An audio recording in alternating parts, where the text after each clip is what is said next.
बिस्मिल्लाहिर्रहमानिर्रहीम। अस्सलाम वालेकुम नादरीन, आप यूट्यूब चैनल देख रहे हैं, मैं इमरान खान हूँ। नादरीन, सबसे पहले तो आप ये देखें कि बयानिया बनाया कैसे जाता है। एक बयानिया बनाया गया पाकिस्तान में और बार बार बनाया गया। पाकिस्तान की मीडिया ने उसके बारे में बार बार बात की कि जनाब कोई ISI के अफसरान थे, उन्होंने, और आसिम मुनीर का नाम लिया जाता है कि इन्होंने इमरान खान साहब को ले जाकर फाइलें दिखाई कि जनाब बुशरा बीबी करप्शन कर रही हैं। तो इमरान खान साहब ने उस पर तवज्जो नहीं दी। अच्छा, एक बयानिया ये है कि ISI के अफसरान ने इमरान खान को मुबैना तौर पे ये दावा किया जा रहा है कि फ़ाइलें दिखाई और इमरान खान साहब ने कोई एक्शन नहीं लिया। अब दूसरा दावा, ये जो आर्टिकल छपवा दिया गया, इसके अंदर ये किया जा रहा है कि बुशरा बीबी ISI के लिए काम करती थी और वहाँ से मालूमात लेकर इमरान खान साहब के ऊपर जो है वो मामला करती थी और उनको गुमराह करती थी या उनके फैसलों के ऊपर असरअंदाज होती थी। अच्छा, एक तरफ कह रहे हैं कि जनाब एजेंसियों ने बुशरा बीबी की करप्शन पकड़ के इमरान खान को दी, दूसरी तरफ कह रहे हैं कि नहीं जी नहीं, बुशरा बीबी एजेंसियों के लिए काम करती थी और वो इमरान खान को इन्फॉर्मेशन देती थी। अंदाज़ा करें आप, इनको बयानिया भी नहीं बनाना आता भाई। अगर एक बयानिया बनाना है, दूसरे का बेड़ा गर्क हो जाता है, दूसरा बनाना है, पहले का बेड़ा गर्क हो जाता है। तो सोच समझ के काम करना चाहिए।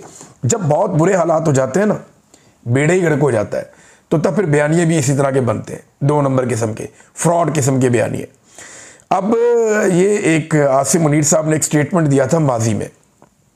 ये उनका स्टेटमेंट है जनवरी 2024 का उनका स्टेटमेंट है। 25 जनवरी को उन्होंने स्टेटमेंट दिया 2024 को, इलेक्शन से पहले। उन्होंने कहा था $5 लाख देकर द इकोनॉमिस्ट या गार्डियन, इन दोनों समेत किसी भी बैनुल अक़वामी जरीदे में कॉलम छपवाया जा सकता है। तो आसिम मुनीर साहब को इस बात का पता था, या वो ये जानते हैं या वो ये मानते हैं कि पैसा दो और बड़े बड़े बैनुल अक़वामी अखबारात के अंदर कॉलम छपवा दो या आर्टिकल छपवा दो। अब इसमें जो है वो नजम सेठी साहब ने एक इंकशाफ किया। नजम सेठी साहब कहते हैं कि ये जो इकोनॉमिस्ट के अंदर नहीं लिखा गया आर्टिकल, इकोनॉमिस्ट बहुत बड़ा एक जरीदा है, वो ये कहते हैं उसका एक डिजिटल प्लेटफॉर्म है, और वाकई है भी यही है कि 1843 ये जो डिजिटल प्लेटफॉर्म है 1843, इसमें ये छाप दिया गया है। और नॉर्मली यहाँ पे इस किस्म की चटपटी खबरें जो हैं वो छाप दी जाती हैं। अच्छा, इस खबर को संजीदा ज़रूर लिया जाता है अगर 1-2 दिन जो मुसन्निफ हैं, जो खातून हैं जिन्होंने ये आर्टिकल लिख के वहाँ पे छाप दिया, अगर वो खामोश रहती तो। लेकिन वो आ गई मीडिया पे, उन्हें मौका मिल गया, वो मीडिया पे आई, मीडिया पे आके उन्होंने बातचीत शुरू कर दी। एक तो उनका सारा पहले ही ये मामला खुल गया कि PMLN के साथ उनके दरीना ताल्लुकात हैं और उनकी हमदर्दियाँ नून लीग के साथ हैं। मरीम नवाज़ के बारे में बड़े अच्छे उनके ट्वीट्स हैं, PMLN को वोट करो, इसको वो रीट्वीट करती रही हैं। तो उन्हें PMLN बतौर पार्टी बहुत पसंद है। और यहाँ मुबैना तौर पर कुछ लोग ये भी कह रहे हैं कि 2017 में इलेक्शन से पहले जब PMLN का दौर था, ये खातून कोई फंड रेजिंग के लिए गई थी, इन्हें कोई एक पोर्टफोलियो भी मिला था और ये बरतानिया गई थी और ऑफिशियल इनका विजिट था, इनको हेड बनाया गया था एक पूरी एक टीम का। तो वहाँ पे भी इनका मामला आया और सोशल मीडिया के अंदर ये सारी चीज़ें आ रही हैं। हाई कमीशन ने इनके हवाले से कुछ चीज़ें डिलीट भी की हैं, ये भी दावा किया जा रहा है। अच्छा, जब ये खातून को सुना ना, तब कुछ चीज़ें मज़ीद सामने आ गई। एक तो ये बात सामने आ गई कि इन्होंने ये जो सारी खबर बनाई है या आर्टिकल लिखा है, ये काम अब से शुरू नहीं हुआ। ये गुज़िश्ता साल जब बुशरा बीबी इमरान खान साहब की रिहाई के लिए एक तहरीक लेकर निकली थी, ये मामला तब शुरू हुआ था नवंबर में। और तब इन्होंने इसके ऊपर काम शुरू किया था कि अगर ये मामला आगे बढ़ता है तो ये आर्टिकल हम छाप देंगे। लेकिन फिर ज़रूरत नहीं पड़ी, 26 नवंबर हो गया, कत्लेआम, मामला किसी और तरफ मुड़ गया, बाद में ज़रूरत नहीं पड़ी। और अभी क्योंकि 27वीं आईनी तरमीम है, तो मुझे ऐसा लगता है कि 27वीं आईनी तरमीम से जो असल मसला, उससे तवज्जो हटाने के लिए, असल मसला क्या है? असल मसला ये है कि पाकिस्तान के सदर ने और पाकिस्तान के आर्मी चीफ ने, दोनों ने ताहयात इस्तिस्ना ले लिया है। और उलमा इकराम, जो जय्यद उलमा इकराम है, उनके बकौल ये अमल गैर इस्लामी और गैर शरई है, यानी इस्लाम में इसकी गुंजाइश नहीं है। हमारे आर्मी चीफ ने और हमारे सदर पाकिस्तान ने, आसिम मुनीर साहब और जरदारी साहब, इन दोनों ने ताहयात इस्तिस्ना आइन के अंदर ले लिया है, जबकि ना इस्लाम इसकी इजाज़त देता है, ना शरीयत इसकी इजाज़त देती है। ये गैर इस्लामी है, गैर शरई है। और ये मैं नहीं, जय्यद उलमा इकराम कुरान और हदीस की रोशनी में बता रहे हैं। अब इससे तवज्जो हटाने के लिए अदलिया का भी बेड़ा गर्क कर दिया, पल्ले ही कुछ नहीं बचा अदलिया के। तो इन चीज़ों से तवज्जो हटाने के लिए मुझे लगता है कि ये मामला मोड़ के इस तरफ लाया गया और ये आर्टिकल बेटैमा ही छाप दिया गया और पाकिस्तान के मीडिया को सबको मजबूर कर दिया गया कि जनाब ये आर्टिकल छप गया है 1843 में, ये जो डिजिटल प्लेटफॉर्म है इकोनॉमिस्ट का वहाँ पे, तो आप उठा के सब इसके ऊपर भरपूर किस्म की कवरेज करें। तो खोदा पहाड़ निकला चूहा। जब ये खातून का इंटरव्यू किया गया, चंद चीज़ें पता चली कि पिछले साल बनाया था, अब छाप दिया गया। फिर पता चला कि जनाब इसके अंदर जो फैक्ट्स हैं वो उन्होंने सोशल मीडिया से और दूसरे मीडिया से, इधर उधर से जो पाकिस्तान में चेमगोइयाँ होती हैं वहाँ से उठाएं। जब उनसे पूछा गया सबूत लेकर आओ, सबूत उनके पास था कोई नहीं। अब नईम हैदर पंजूता साहब एक उभरते हुए सियासतदान है, नौजवान है, वो बैठे हुए थे एक शो में, उन्होंने जितने सवालात किए बीबी के पास एक भी जवाब नहीं था। मैं देख रहा था कि एक बेबसी थी, वो साबित नहीं कर पा रही थी कि जो उन्होंने लिखा उसको वो उसको प्रूफ नहीं कर पा रही थी। तो अब पाकिस्तान तहरीक इंसाफ के पास मुझे लगता है कि ऐसा एक मौका है, या इमरान खान साहब की फैमिली के पास, कि वो इस मामले को लेकर बरतानिया की अदालत में केस कर सकते हैं।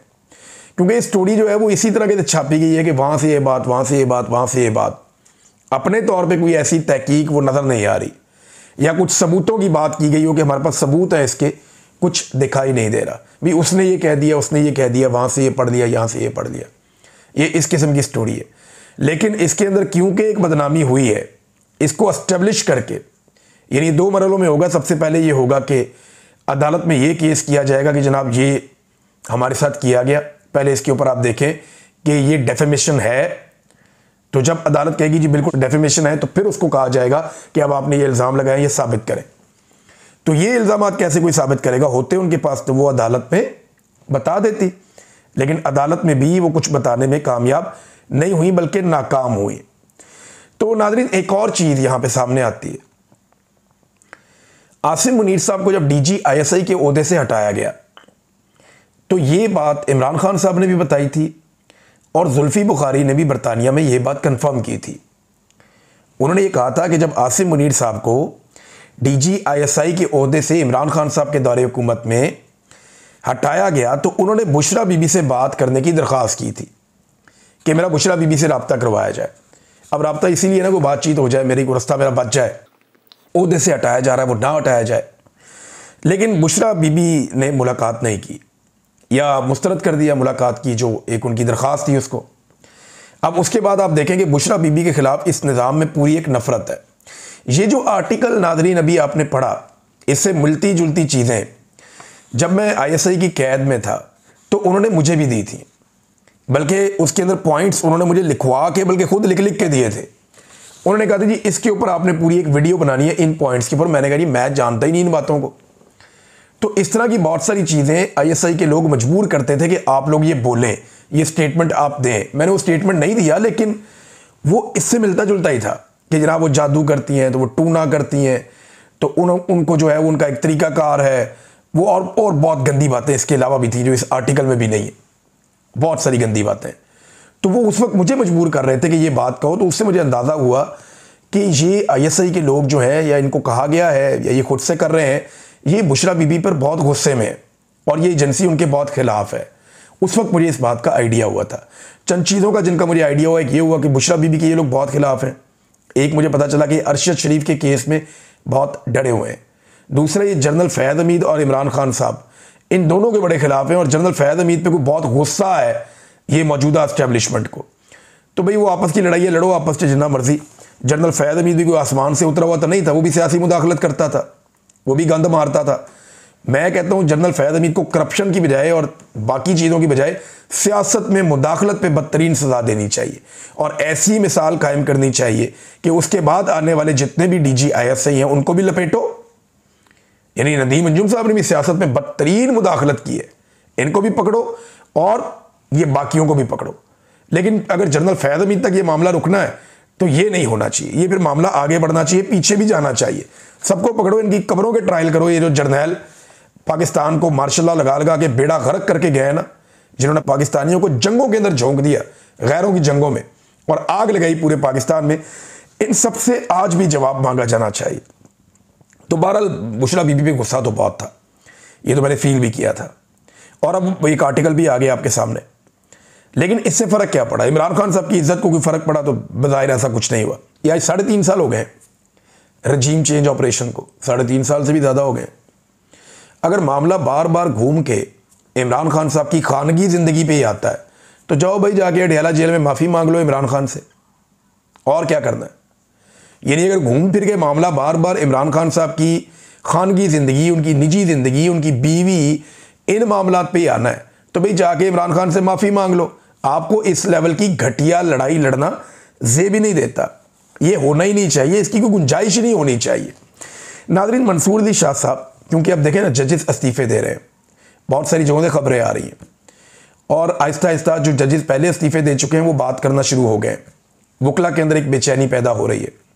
पाकिस्तान तहरीक इंसाफ दूसरी जानिब खैबर पख्तूनख्वा में एक पूरा माहौल बना रही है एहतजाज का। आहिस्ता आहिस्ता वो मोमेंटम गेन कर रहे हैं, आहिस्ता आहिस्ता मोमेंटम गेन कर रहे हैं। अब ये वो मोमेंटम जो पिछले साल था वो बहुत ऊपर चला गया था, लेकिन अब सुहेल अफरीदी कोशिश कर रहे हैं, कभी वो यूथ के पास जाते हैं, अभी वो मालाकंड साइड पे गए हैं, वहाँ जाके उन्होंने एक जलसा किया है, वहाँ उनके साथ सुहेल अफरीदी के साथ मौजूद थे जुनैद अकबर भी, बाकी लोग भी। तो ये आहिस्ता आहिस्ता नौजवानों को मुतहर्रिक कर रहे हैं मुख्तलिफ इलाकों में, मुख्तलिफ अजला में, और जलसों में लोगों की तादाद आहिस्ता आहिस्ता बढ़ रही है। हालांकि जब आखिरी जलसा अली अमीन गंडापुर के दौर में हुआ था तो पंजाब से भी बेशुमार लोग आए थे, इमरान खान साहब की कॉल थी, लेकिन लोगों की अली अमीन गंडापुर में वो दिलचस्पी नहीं थी। उस दिन मुझे आइडिया हो गया था कि इनका रहना बहुत मुश्किल है। तो अब नया वज़ीर आला है, आहिस्ता आहिस्ता मोमेंटम बन रहा है एक तरफ, दूसरी तरफ वकला भी मुतहर्रिक हो रहे हैं। उन्हें लगता है कि अदलिया में कोई बेहतरी की जो उम्मीद बाकी थी वो ख़त्म हो गई है, और अब वो अदलिया मौजूद नहीं है जो पूरी दुनिया में है। पाकिस्तान में अदलिया को कंप्रोमाइज़ कर दिया गया है और हुकूमत का एक ज़ेली इदारा बना दिया गया है।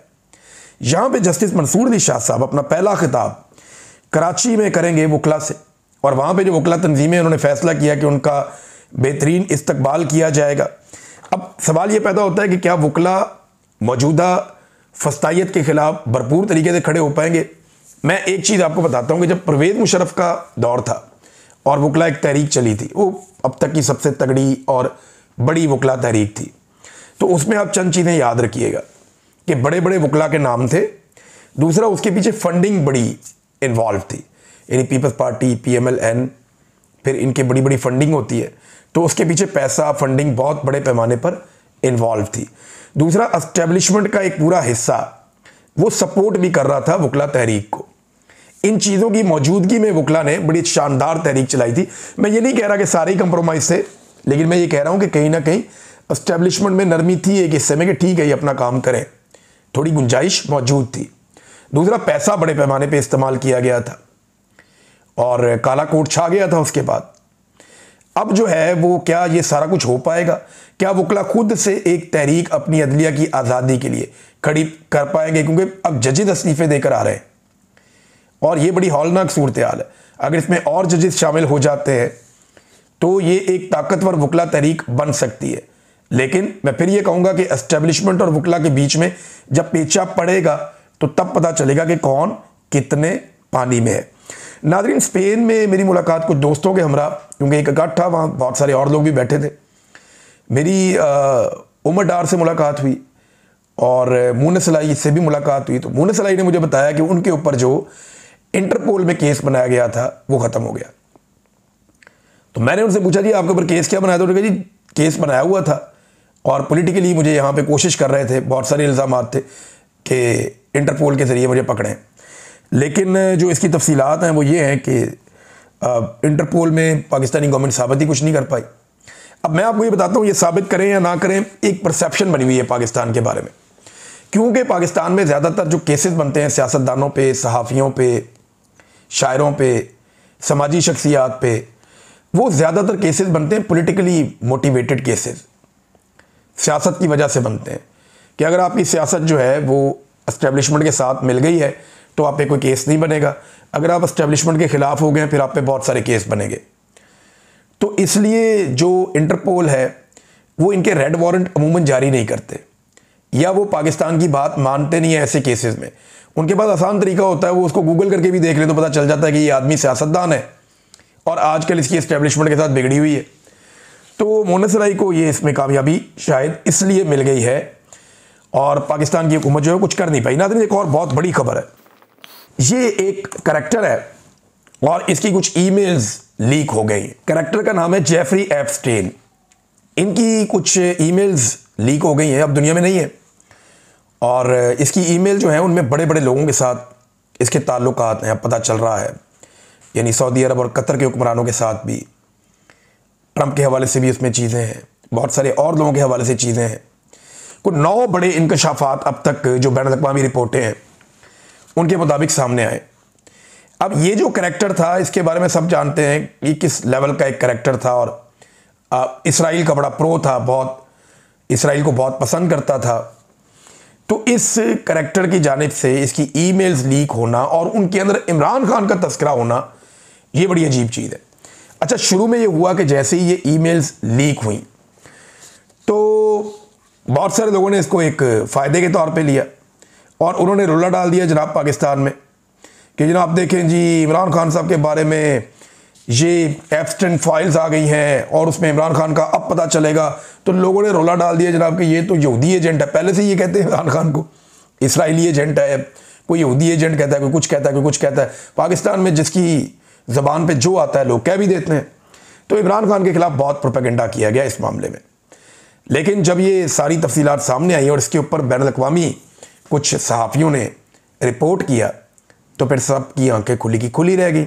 अब हुआ क्या, इन फाइल्स के अंदर इमरान खान को इंतहाई मजहबी और खुमैनी की तरह या सदर शी जिनपिंग की तरह जो चाइना के सदर हैं, या उर्दवान की तरह जो तुर्की के सदर हैं, या जो रशिया के प्रेसिडेंट है पुतिन, उनकी तरह, यानी वो कहा गया ये उनसे भी एक हाथ आगे है इमरान खान।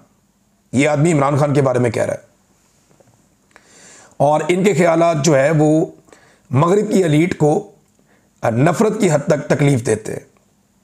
अब आप ये देखें कि इमरान खान से सहूनियत को क्या खतरा था, लीक ईमेल में बड़ा इंकशाफ। ये रज़ी ताहिर साहब लिख रहे हैं, जेफरी एप्स्टेन की लीक होने वाली 31 जुलाई 2018 की ईमेल्स के मुताबिक उन्होंने लिखा कि पाकिस्तान में Imran Khan, Erdogan, Khamenei, Xi Jinping और पुतिन से भी ज़्यादा अमन के लिए बड़ा ख़तरा है। एप्स्टेन ने इमरान खान के वज़ीर आज़म बनने को वाकई बुरी खबर भी करार दिया था। और ये भी मैं आपको बता देता हूँ कि जेफरी एप्स्टेन जो है, इनके बारे में ये क्लेम किया जाता है कि ये मोसाद की ईमा पर दुनिया भर के सियासतदानों के साथ इनका वो मामला चलता रहता था। ये इस किस्म की चीज़ जो है वो भी रिपोर्ट हुई है। तो आप अंदाज़ा करें कि इमरान खान साहब की हुकूमत कैसे गिरी और क्यों गिरी, और वो कौन लोग थे जो इमरान खान साहब को पहले दिन से ही नापसंद करते थे। अब काफ़ी चीज़ें क्लियर होती जा रही। देखें, जनरल बाजवा को क्या चाहिए था, एक्सटेंशन। जनरल बाजवा को एक्सटेंशन मिली नहीं। इमरान खान साहब ने दूसरी मरतबा पहले दे दी थी, दूसरी मरतबा इमरान खान साहब ने कहा जी मैं नहीं देता, तो बाजवा साहब ने कहा जी मैं नून लीग से ले लूँगा। उन्होंने उधर डील मारी, उन सबको इकट्ठा कर दिया और आलमी सपोर्ट उन्होंने ले ली इमरान खान साहब के खिलाफ लॉबिंग करवा के। अब इमरान खान साहब जो हैं वो लग गए दीवार के साथ, फिर उनकी हुकूमत गिरा दी गई। तब से लेकर अब तक पाकिस्तान चल नहीं पा रहा। अभी दोबारा पेट्रोलियम मसनूआत की कीमतों में 6 रुपये का इजाफा कर दिया। ये पाकिस्तानियों को एक के बाद एक इस तरह का तोहफा दिया जाता है। नाज़रीन, फैसल वाडा साहब भी वही बात करते हैं जो हम करते हैं, तरीक़ाकार अलग है। हमारे कुछ टाउट दोस्त हैं वो भी यही बात करते हैं जैसे हम बात करते हैं, एक जैसी बात करते हैं। हम ये बताते हैं कि ये गलत है, लेकिन पाकिस्तान की फ़ौज पाकिस्तान की पॉलिसियाँ चला रही है और वो पाकिस्तान की सियासत को और पाकिस्तान के मामलात को कंट्रोल कर रही है, और इसके अंदर फील्ड मार्शल आसिम मुनीर साहब का मेन किरदार है। हम ये कहते हैं तो हमारे पर गद्दारियों की, बगावतों के मुकदमात होते हैं, हमें जो है वो जान को ख़तरा पड़ जाता है, दर्जनों मुकदमात हो जाते हैं। यही बात फैसल वाडा दूसरे अंदाज में कह रहा है। अल्लाह का शुक्र करें कि आसिम मुनीर मुल्क को चला रहे हैं, रोनाल्डो बने हुए, यानी वो तारीफ के अंदाज में वही इल्ज़ाम लगा रहा है कि एक्चुअली मुल्क को आसिम मुनीर चला रहे हैं। एक्चुअली मुल्क के ऊपर कंट्रोल जो है वो मिलिट्री एस्टेब्लिशमेंट का है। फैसल वाडा भी वही बात कर रहे हैं, हम भी वही बात कर रहे हैं। फैसल वाडा ये बात करते हुए उनकी तारीफ कर रहे हैं, हम ये बात करते हुए इसको जमहूरियत के लिए गलत करार दे रहे हैं, लेकिन उन्हें शाबाश मिल रही है, हमारे ऊपर मुकदमात हो रहे हैं। तो मिलिट्री एस्टेब्लिशमेंट का प्रॉब्लम ये है कि वो ये कहते हैं कि हमने कंट्रोल करना है सारी चीज़ों को, लेकिन इसको एक्सेप्ट किया जाए। अगर आप इसकी तारीफ करें, इसे एक्सेप्ट करें तो बहुत अच्छा है, लेकिन अगर आप ये कहें कि ये गलत हो रहा है, ये गैर जमहूरी है, ये गैर आईनी है और आप कानून और आइन से खिलवाड़ कर रहे हैं, तो इसके ऊपर उनका रद्द-ए-अमल आता है। असल कहानी सिर्फ इतनी है। लेकिन एक बात याद रखें, चीज़ें चाहे हम रिकॉर्ड पे रखें, चाहे दूसरी तरफ जो लोग हैं वो रिकॉर्ड पे रखें, चीज़ें रिकॉर्ड पे आ रही हैं। अब तक के लिए इतना ही। अपना ख्याल रखिएगा, अपने इस चैनल का भी। अल्लाह हाफ़िज़।